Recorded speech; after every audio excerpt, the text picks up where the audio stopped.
This is Jerry here, 28 years old and on the autism spectrum, and there's one thing that's been bothering me, and that's how certain organizations and individuals are framing autism like it's a chapter of Dante's Inferno or something. And it's abandon all hope ye went to hear. It's some sort of death sentence, and I'm here to tell you guys that, okay, there are serious cases out there, but it's a bit more complicated than that. But I don't see any of these people making these distinctions whatsoever between any of these situations. Autism Speaks, had this PSA commercial a few years ago talking about autism like it's a monster that's going to take your kids away. And they have this documentary where this mother says she's considered driving herself and her autistic child off a bridge, but that she didn't do it because of her other non-autistic child.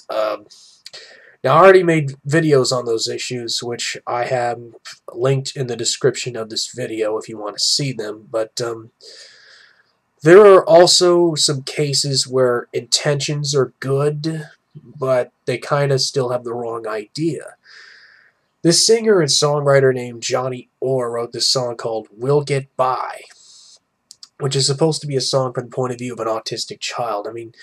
Again, he may have had the best intentions by writing that, but my main problem with it is that the general tone of hopelessness and despair, which is just not helped by depressing lyrics like, my autism is like a prison that I'm in, and the fact that it's being marketed as representative of the entire autism spectrum is extremely inaccurate. I've said this once, and I've said it many times. Once you meet one person with autism, you've met one person with autism. And I myself used to be that stereotypical kid that you hear about in that song that couldn't talk and threw temper tantrums all day. I had severe behavioral problems and sensory issues in my younger years, and even as recently as high school, I struggled with social interaction and interpreting social cues, and still sometimes miss certain cues, and can sometimes occasionally go into sensory overload. But I got better.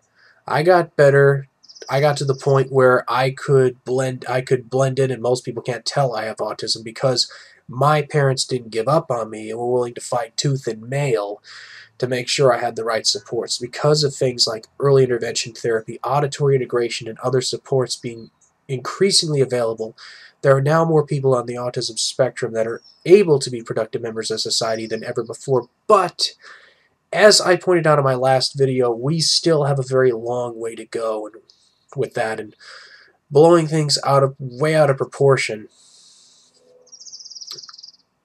with all this doom and gloom is really not going to help matters. And there are also cases where some people may have the right idea on certain issues, but still have the wrong approach. There's the Light It Up Black campaign, which, to be honest with you, I've only know a little bit of information about them, but they're supposed to be a response to the Autism Speaks Light It Up Blue campaign, where one of the goals is to bring up the link between the increase in autism rates and the vaccines and pollution. And even as someone who agrees that vaccines and pollution play a role in this increase, I still can't bring myself to support this because it is so easy for people to get the wrong idea. Imagine you're a parent, your child was just diagnosed, and you know almost nothing about autism. You're trying to find out about it, and one of the results that pops up is Light It Up Black, which is a color that has all sorts of implications.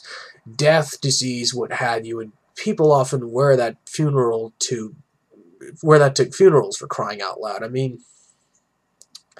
My own parents went through that when I was diagnosed in 1988, before the internet existed. Back then there was even more misinformation than there is now. The doctor that diagnosed me thought I was mentally challenged and recommended putting me in an institution. Now, they could have followed the doctor's advice, but if they did, where would I be today? Probably not speaking to you right now, I can tell you that much.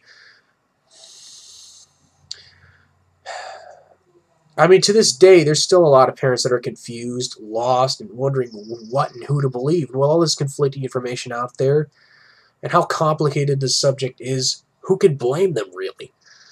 And a lot of individuals in the autism spectrum and their families are also getting the wrong idea by seeing this as a personal attack on them as well, which really undermines whatever message that group had. I mean, even I, as someone with autism, while I may not know more than the average person, even I don't know everything there is to know about autism. I mean, I'm writing a book right now about my experiences growing up in the autism spectrum, and I'm learning all sorts of fascinating stuff in the research I'm doing for my book. So I urge those of you who want to speak out, please be careful how you present yourself and make sure you have your facts right. There are plenty of people like me, and well as parents and teachers as well, who will gladly answer your questions. And there are great resources out there like the Autism Society and Autism Tree Project Foundation that could maybe point you in the right direction.